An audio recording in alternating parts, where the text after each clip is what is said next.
Bismillahirrahmanirrahim. Assalamualaikum warahmatullahi wabarakatuh. Waalaikumsalam. Awalan ayatnya Allah syukran katsiran ala dzikra dan yang kasih akan meminta iman umat Islam kepada kami manusia hatta nastati'an an nahtafila fi hadzal makan yang mubarak. Baik, kami dari lokal A5 angkatan 2022 jurusan Pendidikan Guru Sekolah Dasar Universitas Gubernur Tarakan. Saat ini kami sedang berada di kantor KPU Kota Tarakan bersama dengan Bapak Pimpinan KPU Kota Tarakan. Tujuan kami ke sini yaitu untuk mewawancarai beliau seputar tentang pemilihan umum. Jadi sebelum kita memulai sesi wawancara kami jawab, alangkah baiknya Bapak memperkenalkan diri terlebih dahulu. Baik, terima kasih. Siapa dari bagian namanya tadi? Vira ya. Siap tentunya. Perkenalkan, nama saya Nasruddin yang mengakan di sini sebagai Nasruddin. Ya, saya baca paling bangsa sebagai dia mengakan sebagai saya ketua Tarakan. Jadi tugas untuk menjamin tentang ilmu terhadap kegiatan pesta demokrasi yang berlangsung di masyarakat.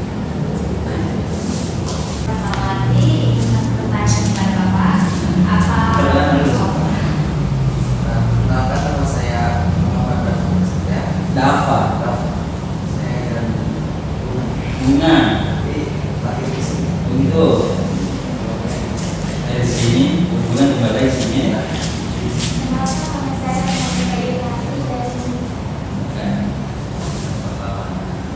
Perkenalkan, nama saya Nana dari Makinau. Perkenalkan, nama saya Alisa Faria dari Malas.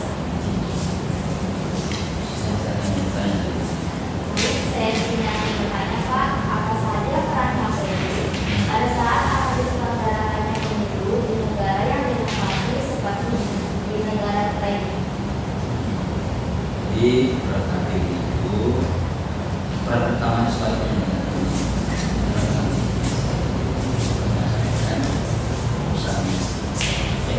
melaksanakan semua tahapan, tak 11 tahapan yang dilaksanakan. Nah, di antaranya itu pendaftaran partai politik, pendaftaran calegnya, pendaftaran TPD-nya, pendaftaran mesinnya, kemudian data pemilihnya, pendaftaran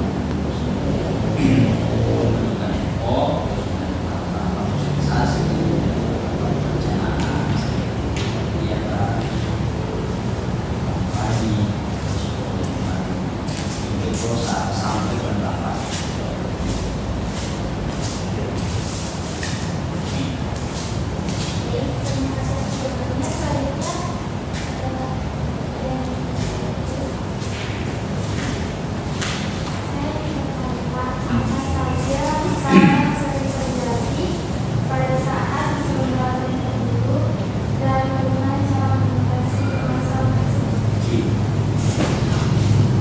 Banyak. Jadi setiap tahapan itu selalu ada persoalan, salah satu contoh misalnya untuk pendaftaran peserta partai politik. Nah, peserta partai politik itu kan dia harus menyetorkan minimal berapa ratus orang anggotanya. Nah, itu masalahnya di situ. Ada anggota yang dia setorkan tapi kita tidak tahu alamatnya di mana. Datanya ke partai ini dia juga tidak tahu. Nah, dia tidak tahu dari mana dia dapat anggotanya. Masalah. Nah, solusinya pasti kita sampaikan ke ini untuk kemudian mengganti. Makanya setiap tahapan pendaftaran peserta itu ada tahapan perbaikan ya. Jika belum terakomodir atau menuju perbaikan. Itu tahapannya. Soalnya itu data tertinggi. Nah, kita itu kan mendatangi semua orang memiliki dia. Nah, cuma memang di Tarakan ini banyak orang ada datanya tapi tidak ada orangnya. Mungkin karena Tarakan kan daerah transit. Jadi berkat definisi dia aja ya, mungkin dia masuk tanpa atau mana kan dia kerja di mana Nah itu tapi ada datanya itu masalah juga. Terus kemudian masalah kampanye itu kan ya biasanya orang mau dipilih itu kan menggunakan segala cara supaya dikenal. Masalah biasanya pasti ada yang menggunakan politik identitas, politik sara, terus kemudian materi itu biasanya. Tapi kalau itu bukan kita jadi jogi pakaian yang pelanggar sebenarnya jelas dewasa. Nah terus kemudian pada saat tunjuk perusahaan itu kita juga ada masalah kemarin. Surat suaranya yang di sini bertukar dia untuk memincainnya. Itu ada pidato juga, ada pemilihan A, B, C, 1, 3, 4 kan. Nah yang seharusnya surat suaranya di utara dia lihat ke tengah ya. Bingung melihat itu. Ternyata nama-nama yang diwujud itu. Nah cuma kan solusinya kalau begitu kan dibenarkan itu. Jadi sebelah menjadi nah itu biasanya kalau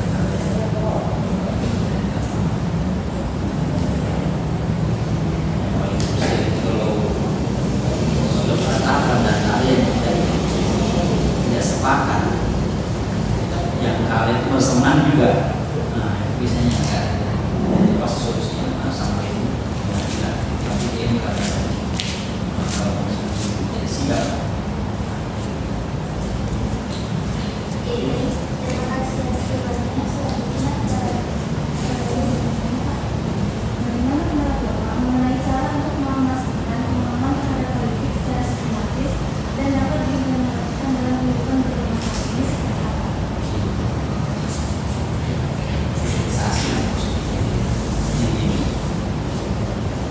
Pesan-pesan demokrasi harus tersampaikan secara umum di masyarakat. Secara itu tidak boleh setengah-setengah. Pemilu dilaksanakan itu tanggal 14 Februari tahun 2024. Tapi pemilu bukan itu. Itu harus menjadi pesannya. Nah pemilu itu rangkaiannya panjang, mulai sekarang sebetulnya, mulai tahun lalu. Karena pemilu itu ada tahapannya. Tahapannya pemilu semua. Nah ini satu dari yang sampai masyarakat itu cuma tahu itu 14 Februari bukan itu sebenarnya pemilu itu. Pemilu itu hari pencoblosannya saja. Ada prosesnya. Betul nggak mereka yang mendaftar menyatakan kita pilih sudah melewati proses? Nah saya kira betul. Betul nggak pada saat kampanye mereka ini tidak membagi kekuatan, tidak memahami politik misalnya. Harusnya masyarakat memahami. Betul nggak yang cari-cari ini sebetulnya jangan sampai kita bikin dalam kali. Jadi siapapun yang kita pilih sebetulnya tidak ada yang betul di situ. Nah makanya harus mengawal semua. Betul nggak partai-partai politik yang jadi peserta pemilu ini sudah sesuai dengan aturan yang berlaku? Masyarakat harus ada. Nah menyampaikan ke masyarakat kan tidak mungkin itu disampaikan itu saja, tidak. Makanya KPU membuat pola yang sangat sistematis. Ada pembagian segmen pemilu. Misalnya bagi mahasiswa itu beda pemilih muda, pemilih perempuan, pemilih disabilitas, pemilih margina itu juga pemilih 10 kategori. Nah ini kita bagi-bagi, biasanya kita membentuk kelompok sosialisasinya. Nah tahun ini masuk ke sini, tahun ini masuk ke sini. Jadi supaya pesan-pesan tersampaikan. Sejauh ini sudah jalan seperti ini, jalan. Termasuk di pasar-pasar itu sudah terjadi. Pasar itu biasa jalan itu sibuk dengan dunianya sendiri, usaha. Sehingga pegawai biasa itu pegawai bank tidak ngerti itu karena yang pagi sudah di kantor ya, pulang itu malam. Jadi dia tidak memahami, tidak step ini. Nah biasanya kita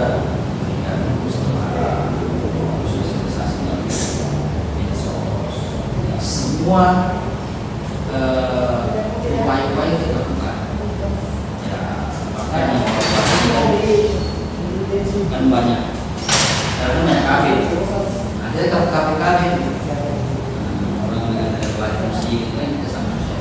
Saya pesan-pesan ini mau sampaikan. Ya. Baik, terima kasih atas jawabannya. Selanjutnya saya ingin bertanya, Ini. satu kan seperti yang kita ketahui bahwa Indonesia adalah negara demokrasi. Nah, terkait dengan demokrasi dan pemilihan umum yang akan diadakan tahun depan, apa saja yang sudah Bapak persiapkan? Ya, sudah. Yang pertama, partai politik sudah ada. Terus yang kedua, kita sekarang ini sudah menetapkan DPS ya. Kami DPS. Daftar pemilih sementara menuju daftar pemilih tetap. Nah, ada DPS tetap. Nah, itu yang kita sudah lakukan sampai sekarang.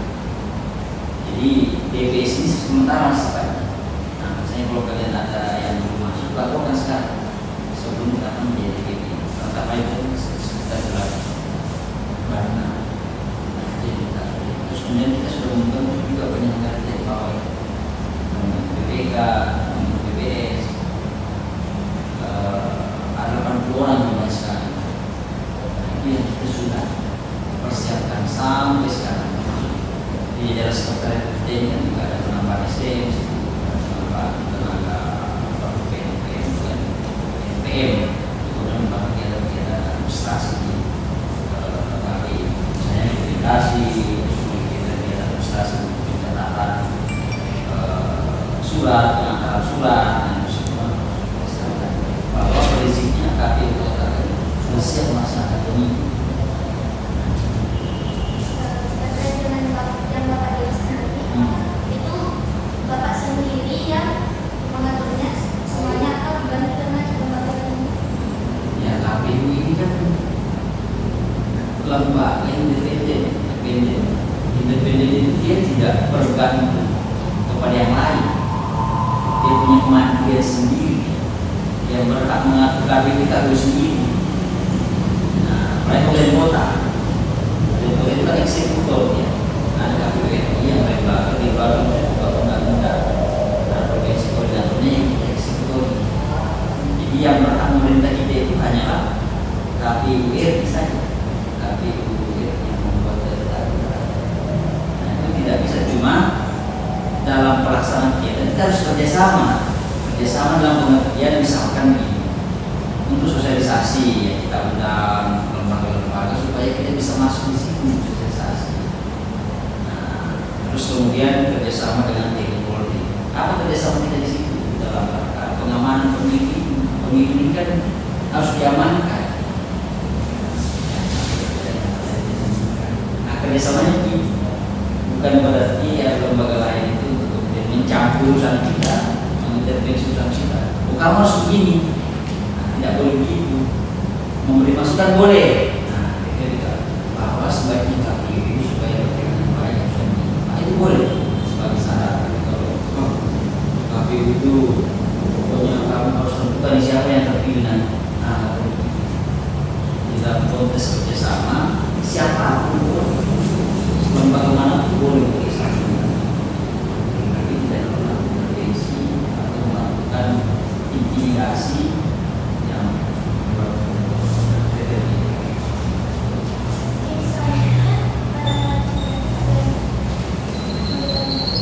Baik, pertanyaan saya, mengapa pemilu sangat penting bagi kehidupan demokrasi suatu negara? Karena pemimpin itu membuat kebijakan yang dilakukan oleh negara. Jadi kebijakan apapun itu tergantung pemimpin. Kepentingan apapun itu. Ya misalnya kalian kita pasti senang kalau dia nggak payah. Ya kan? Itu untuk pemimpin kebijakan berkaitan dengan ini. Oke lah, masuk bisa tidak ada kebijakan pendidikan. Kalau dulu saya ingat ada pendidikan APBN itu biaya pendidikannya harus 20% misalnya. Nah, kenapa kalau tidak kita misalnya ada nanti suatu saat yang mengkampanyekan dirinya, kalau saya jadi presiden misalkan atau saya jadi wali kota, semua yang sekolah ditarakan itu bebas sampai selesai. Kita senang. Nah, itulah tentunya karena kebijakan itu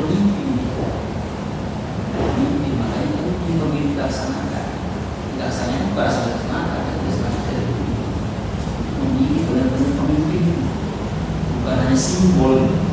Pemimpin kan jangan simbol saja. Nah, itu kalian ini kan kalian janjikan. Dan ini dia yang betul-betul jadi ketua BEM yang bisa mengakomodir kepentingan mahasiswa. Yang ketua BEM simbol aja supaya gaya-gayaan pemimpin itu.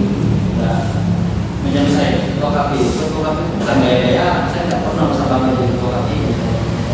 Itu ada mana yang bisa jaga. Yang sampai kalian merasa saya ini ketua KPU, ini apa? Ya biasa aja justru ini. Kalau tidak masyarakat akan dengan baik, sudah beban kita sebesar negara.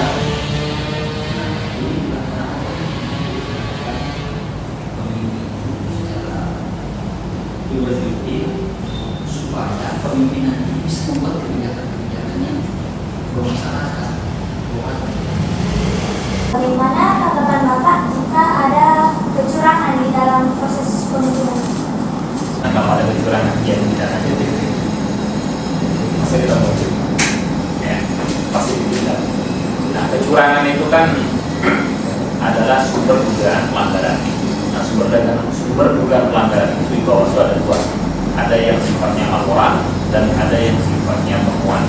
Laporan itu adalah sumber dugaan pelanggaran yang berasal dari masyarakat dan tentu saja ada secara formil dan materialnya.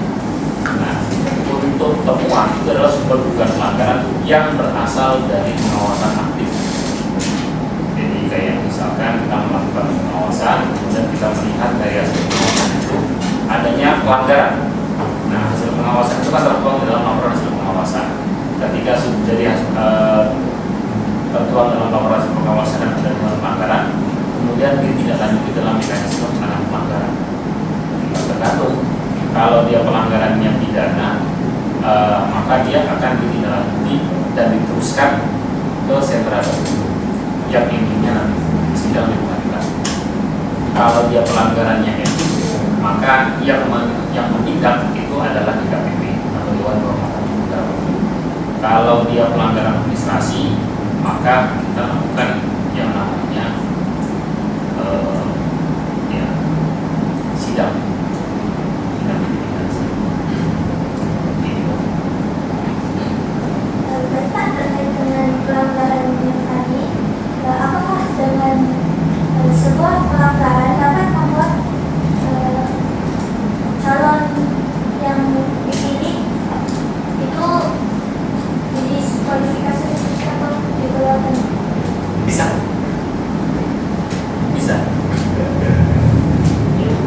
Kan pelanggaran ada namanya itu pelanggaran administrasi. Nah, pelanggaran administrasi itu adalah pelanggaran terkait dengan metode atau mekanisme dalam tahapan pemilu. Nah, apabila dia terbukti melanggar secara administratif, maka bentuk sanksinya juga berupa sanksi administratif. Nah, salah satu bentuk sanksi administratif itu bisa dicoret sebagai bakal calon atau sebagai calon. Bahkan sudah terpilih pun bisa dicoret. Misalkan calon A dia ikut pemilihan kepala daerah, misalnya Pilwali, terpilih nih, tapi ternyata terbukti dia melakukan pelanggaran administrasi. Nah, itu bisa dianulir.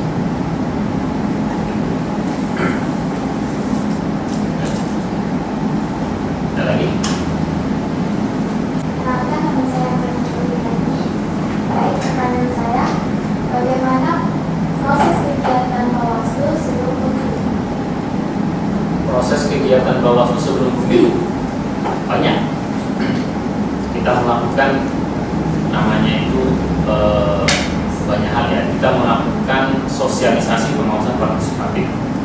Nah, sosialisasi pengawasan partisipatif itu kita melakukan edukasi kepada masyarakat. Salah satu bentuknya debat pelajar tingkat SMA, debat pelajar tingkat mahasiswa. Kemudian kita melaksanakan MOU dengan seluruh lembaga stakeholder, ya, baik itu pemerintah kota, baik itu perguruan tinggi kayak UGT, PPKIA, kemudian UT, Poltekkes itu, ya, itu kita udah MOU. kampus di wilayah Tarakan atau MOU. Bahkan kita juga sudah melakukan MOU dengan UKP Sekota Tarakan. Nah, itu salah satu bentuk kegiatan Bawaslu. MOU dengan Ormawa juga, ya baik itu HMI, PMI, YMKI, ya MMND, YMI, yang ada di kampus lah, organisasi mahasiswa, kita juga melakukan MOU. Nah, itu bentuk-bentuk kegiatannya. Selain itu kita juga melakukan edukasi, diantaranya itu sekolah kader pengawas partisipatif. Sebelumnya kita pernah melakukan yang namanya sekolah pemilu, yang notabene karena itu sekolah, maka yang menjadi pesertanya biasanya kita cari mahasiswa, karena mahasiswa itu yang netral, yang paling netral itu mahasiswa. Belum ada berpolitik kan itu? Oke. Perkenalkan, nama saya Lisa Faria. Saya ingin apakah benar kalau kita golput, hak suara kita akan disalahgunakan? Dan jika itu benar, bagaimana cara memproses hak suara itu agar menjadi adil? Apa kalau kita golput, apakah hak suara itu akan disalahgunakan? Potensinya ada, ya, potensinya ada. Yang namanya potensi ini kan bisa disalahgunakan, bisa juga tidak diapa-apain, ya. Artinya potensi disalahgunakan ada. Nah, terus bagaimana kalau kemudian mau dikembalikan hak suara itu? Kalau sudah pemungutan suara dan dia golput, dia tidak bisa diapa-apain sudah, ya. Maka dia akan menjadi kertas kosong. Nah, terus bagaimana potensi disalahgunakannya? Kan sebenarnya bukan untuk disalahgunakan, ya. Kalau di dalam pada saat pemungutan suara itu kan pemilih itu ada 3 jenis, ada DPT, ada DPTB, dan ada DPK. Nah, DPT ini adalah daftar pemilih tetap, artinya pemilih yang memang sudah masuk dalam daftar pemilih. Umumnya dia sudah mendapatkan surat cinta dari KPU berupa surat undangan untuk datang ke TPS, ya. Artinya teman-teman yang masuk dalam DPT ini sudah ada namanya. Nah, pertanyaannya bagaimana kalau kemudian dia golput? Ya nggak datang sampai jam 12, ya sudah, dia nggak bisa apa-apain, dan kertas suaranya pun nggak perlu dia apa-apain. Nah, terus yang kedua DPTB. DPTB ini daftar pemilih yang sudah terdaftar di wilayah lain, tapi dia tidak bisa menggunakan hak pilihnya di wilayah tersebut. Contohnya kayak kalian mahasiswa, ada yang dari luar Tarakan? Dari mana? Dari KTT, ya. Dari mana? Oh, dari Makassar, jauh sekali ke sini. Nah, misalkan dari Makassar kan, nah dari Makassar itu dia mau mencoblos di Tarakan, bisa, tetapi dia harus terdaftar dulu. Siapa namanya? Nur Makfira tadi, ya. Dia harus terdaftar dulu, masuk dalam daftar pemilih di Makassar sana. Ketika dia sudah mendaftar pemilih, nanti mengusulkan A5 di sini, pindah pemilih beserta dengan alasannya. Nah, ketika dia nanti disetujui oleh KPU, maka bisa menggunakan hak pilihnya di Tarakan, tetapi hanya mendapatkan 1 kertas suara, yaitu memilih presiden. Jadi tidak bisa memilih DPD, DPRD provinsi, dan apalagi DPRD kabupaten kota.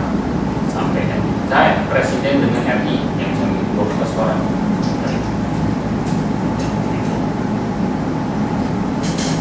Jadi itu, ya, kalau terkait dengan golput. Jadi pada prinsipnya potensi disalahgunakan ada. Maksudnya potensi itu kan bisa terjadi, bisa enggak. Nah, terus bagaimana mengembalikan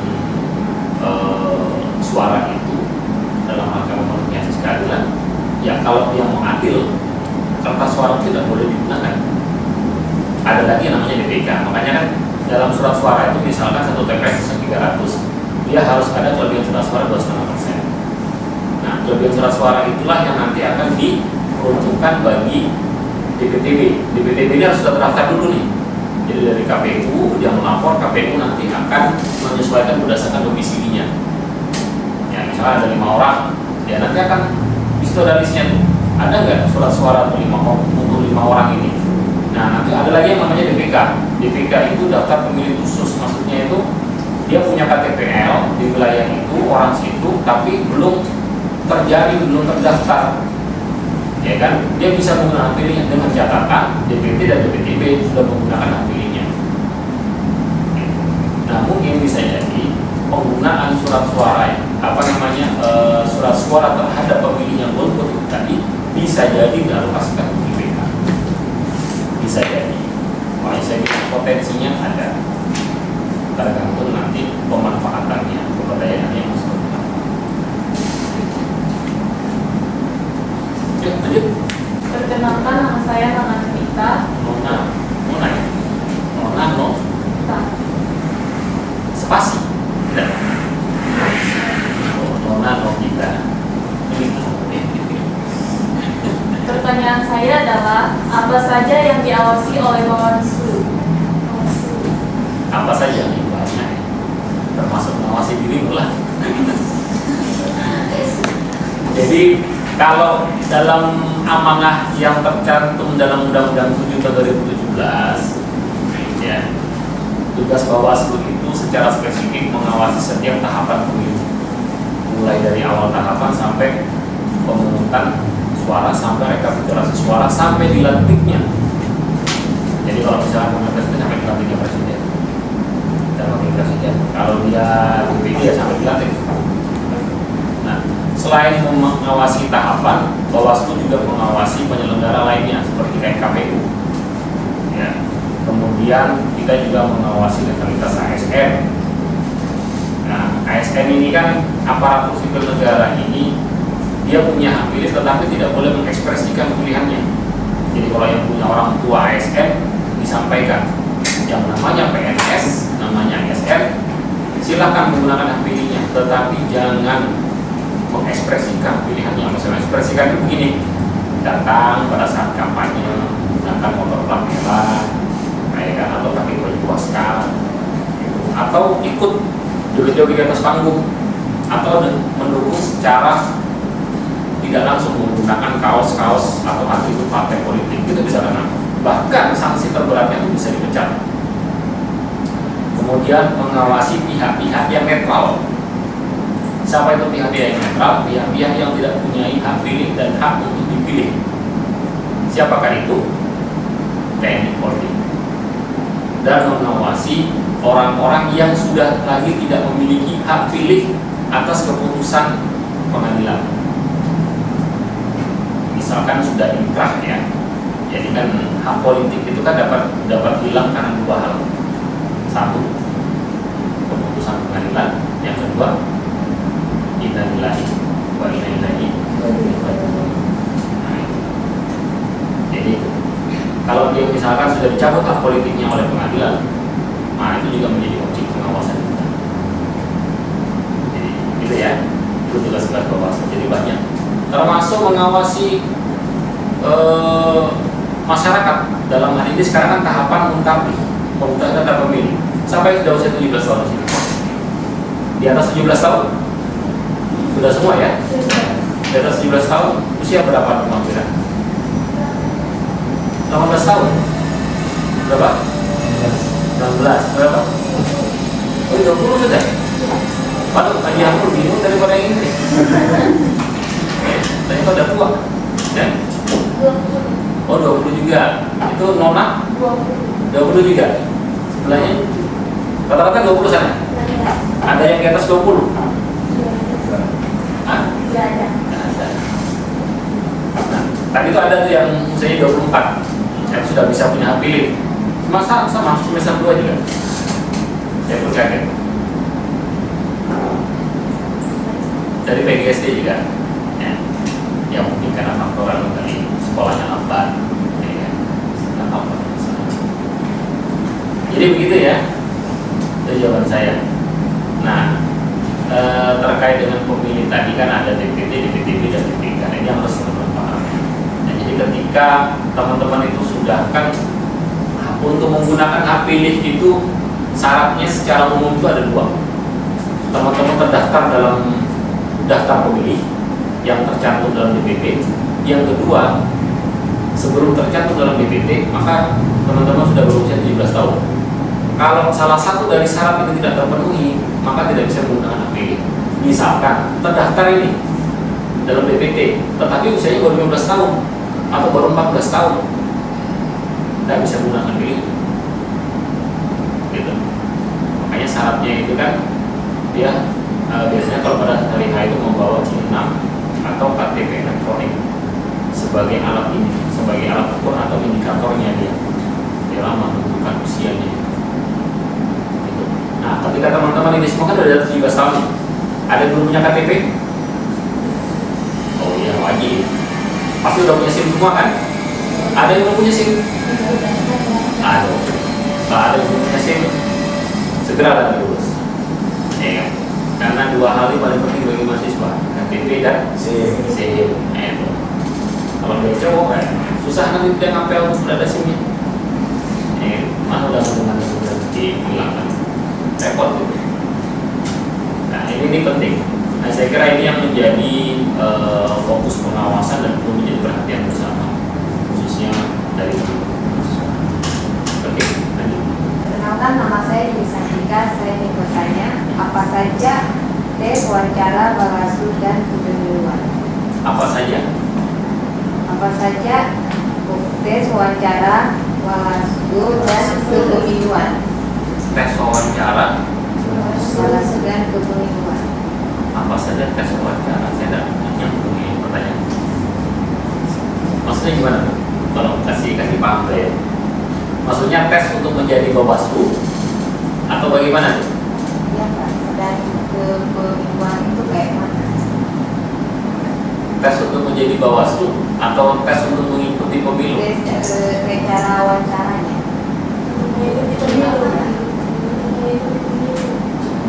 Memang perlu tes wawancara kan kalau untuk mengikuti pemilu? Saya tanya sama teman-teman. Hah? Loh, kan belum pernah nyoblos Pak ya? Belum. Kalau kalian mau ikut kampanye itu perlu diwawancara dulu kan? Enggak, udah ikuti pemilu. Iya kan? Kalian mau menggunakan hak suaranya di TPS itu perlu diwawancara kan? Aku enggak. Kalau ada yang diwawancara, lapor ke saya. Nanti saya marahin yang wawancara itu. Iya. Nah, kecuali kalau menjadi komisioner Bawaslu, nanti baru diwawancara. Dan kalau ditanya apa saja tesnya, tes wawancaranya, oh itu juga sih. Bingung, karena panjang itu penjabarannya, karena banyak variabelnya. Ya. Kenapa? Mau jadi Bawaslu kan? Atau mau jadi pengawas?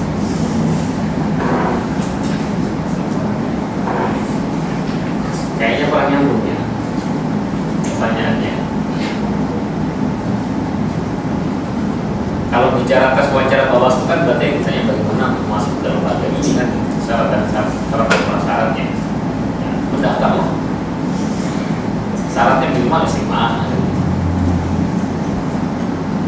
Syaratnya minimal SMA. Silakan. Udah lulus SMA 2 kan? Daftar. Silakan mendaftar. Paling kan nanti sainganmu S2, S3. Dan jangan marah, jangan baper kalau tiba-tiba ada saingan kunci. Oke, next. Perkenalkan, nama saya Muhammad Rahmat Satria. Di sini saya akan bertanya bagaimana cara menegaskan atau mengajak masyarakat bahwa pemilu itu sangat penting dan apa harapan kedepannya akan menjelang pilkada. Bagus pertanyaan. Bagaimana caranya Bawaslu mengajak masyarakat bahwanya pemilu itu penting? Ini bukan tugasnya Bawaslu, ini tugasnya KPU. KPU itu kan penyelenggara. Ibaratnya gini loh, KPU dengan Bawaslu itu. KPU itu IO-nya. Tahu IO ya? Ya, event organizer itu. Dia kan penyelenggaranya. Ibaratnya pertandingan sepak bola yang menyiapkan arenanya, menyiapkan aturannya itu KPU.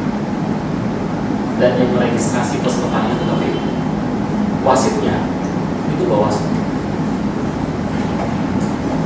Itu gampangan sederhananya. Nah, ketika pertanyaannya masuk ke tadi itu, bagaimana cara Bawaslu untuk mengajak Ya, sebenarnya itu kan tugas KPU, tetapi kadang kita dalam melakukan sosialisasi, dalam bentuk Bawaslu berusukan, dalam bentuk sosialisasi pengawasan fasilitatif publik lainnya itu, kita selipkan bahwasanya menggunakan hak pilih itu penting. Suara satu orang itu berpengaruh untuk menentukan siapa pemimpin kita di masa depan. Maka dari itu jangan lupa dan itu sampaikan. Terus yang kedua, kita juga kemarin menggunakan cara-cara yang agak sedikit beda. Ya, silakan masuk. Ya, ibu dosen dari mana? Dulu sini saja. Siapa yang mana? Dulu sini. Dulu sini. Kalau di situ dapat tangkap kamera nanti. Gitu ya. Jadi misalkan hari ini kan kita pemungutan data pemilih. Nah, ketika kita melakukan pengawasan atau training bersama dengan teman-teman KPU, kita tetap sampaikan, selipkan. Ya kan? Kalau misalkan ada keluarganya yang belum terdaftar tetapi usia udah punya hak pilih, misalkan ke rumahnya Nur Makfirah di Makassar sana, ternyata nih ada nih, ini masuk kategori pemilih pemula, tapi orangnya tidak ada. Nah, itu direkomendasikan kepada KPU, terlepas orangnya ada apa enggak. Yang penting dia masuk dulu dalam daftar pemilih. Terlepas dia menggunakan hak pilihnya di Makassar atau dia menggunakan hak pilihnya di Tarakan, yaitu kembali kepada personal masing-masing. Nah, itu salah satu upaya kita. Terus yang kedua, kita juga melakukan upaya-upaya dengan menggait pemilih milenial, dalam hal ini pemilih pemula. Ya, kita pernah diskusi di kafe-kafe bersama dengan pemilih milenial. Kita gait para gamer yang notabene nggak tahu peduli dengan mobil. Ya, kemudian kita juga pernah melakukan debat pelajar. Debat pelajar itu kan upaya juga kesadaran terkait dengan hak pilih pada saat pemilihan umum. Nah, bahwa orang kalau sudah ikut berkontestasi dalam debat pelajar, pasti dia mikir, ya pasti dia belajar. Kenapa sih pentingnya hak pilih itu? Apa sih itu pemilu? Apa sudah dampaknya pemilu 5 tahun? Kemudian kita juga pernah debat tingkat mahasiswa, pernah buat karya tulis juga terkait dengan bagaimana cara menjaga hak pilih. Nah, dengan adanya karya tulis di tingkat mulai dari tingkat pelajar, tingkat mahasiswa, bahkan tingkat dosen pernah kita adakan. Nah, itu kan melahirkan pemikiran-pemikiran yang secara tidak langsung memunculkan kesadaran terhadap orang-orang yang berikut kontestasi. Dan untuk pemenangnya kita publikasikan di dalam buletinnya Bawaslu. Jadi siapapun yang membaca buletinnya Bawaslu, oh ternyata dari Bawaslu sudah punya kesadaran. Jadi gitu ya jawabannya. Kemudian apa tadi yang kedua terkait aman damai sentosa, tidak ada konflik. Kenapa saya bilang aman damai sentosa, tidak ada konflik? Tarakan ini DPT-nya paling tinggi karena data penduduknya secara agregat itu paling tinggi di Kaltara, 270.000. DPT-nya 169.000 dan itu pun masih tertinggi di Kaltara. Artinya pada saat kontestasi pemilu maupun pilkada bisa dipastikan terpanas itu di Tarakan, terawan juga di Tarakan. Yang jadi hati-hati kalau kalian tinggal Tarakan. Saya sarankan kalau tidak mau apa-apa ya 2024 besar Tarakan. Tapi ya itu juga itu intermezzo aja. Artinya ketika 2024 ini bukan hanya pemilu, tahu apa? Selain pemilu apa? Halo?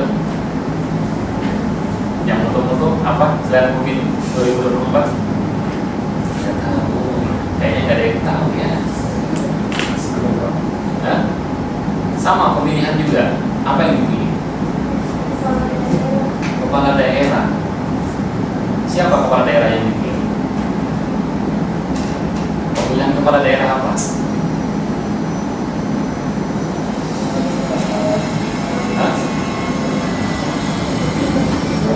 Pemilihan pemilihan kepala daerah, gubernur dan wakil gubernur beserta kepala daerah, bupati dan wakil bupati sampai wali kota. Kalian kebayangin di tahun yang sama, pemilu di awal tahun, di akhir tahun pilkada di tahun yang sama, dan tahapannya berbeda. Makanya saya bilang rawan ada. Yang kalau tadi harapannya pemilu 2024 bagaimana aman damai sejahtera, tidak ada konflik, tidak ada permukaan baru. Kita nggak mau akan terjadi seperti di Jakarta. Ya kan? Makanya kita waspadai itu bukan sekedar main politik, tetapi usaha hoax, ya, campaign. Makanya kalau adanya kesadaran dari generasi milenial, siapa itu yang kalian semua itu yang notabene masih muda, ya, agar yang pertama tidak mudah untuk termakan berita-berita terkait dengan penipuan yang sifatnya gampang membakar, amarah, ya, gampangannya ya, bahasa kasarnya itu jangan jadi orang suku pendek. Tahu ya suku pendek ya? Gampang emosi. Apalagi aduh suku lagi nanya gitu, baru kali ini mungkin aja orang lain gitu kan, aduh dia bawa nama suku lagi panas gitu, jangan. Kemudian politik identitas. Politik identitas itu adalah menggunakan berpolitik dengan menggunakan agama sebagai kendaraan, sukuan sebagai kendaraan, bahkan cenderung adu domba antar suku. Makanya kan isu sara. Politik identitas itu dia bisa beradu sara. Dan ketika itu terjadi, maka potensi terjadi konflik antar suku. Kita tidak mau. Karena kan ada konflik 2010. Ya. Di sini kan sudah kan? Sudah di sini orang Tarakan kan? Nah, kalau teman-teman belajar sejarah Tarakan pasti akan memahami betapa majunya Tarakan. Tarakan ini plural, semua suku ada. Justru suku aslinya suku Igbo malah sekarang menjadi minoritas. Persentasenya itu suku Jawa dan Bugis. Kota Tarakan. Ya makanya kita berharap pemilu 2024 aman damai, dan itu bisa terjadi ketika adanya kesadaran terkait dengan pentingnya menjaga pemilu secara kolektif. Jadi pemilu bukan pemilu negara, tetapi pemilu kita bersama. Apapun lah kita, bukan saja orang-orang yang berprofesi pekerjaan di negara, tetapi mahasiswa pun seyogyanya punya kesadaran menjaga pemilu. Paling tidak itu tidak gampang mahasiswa ini dijadikan alat untuk kepentingan politik sesaat, dan itu pasti akan terjadi nanti. Oh, di ujung demo, ya kan? Demo. Oke, gitu ya. Lanjut.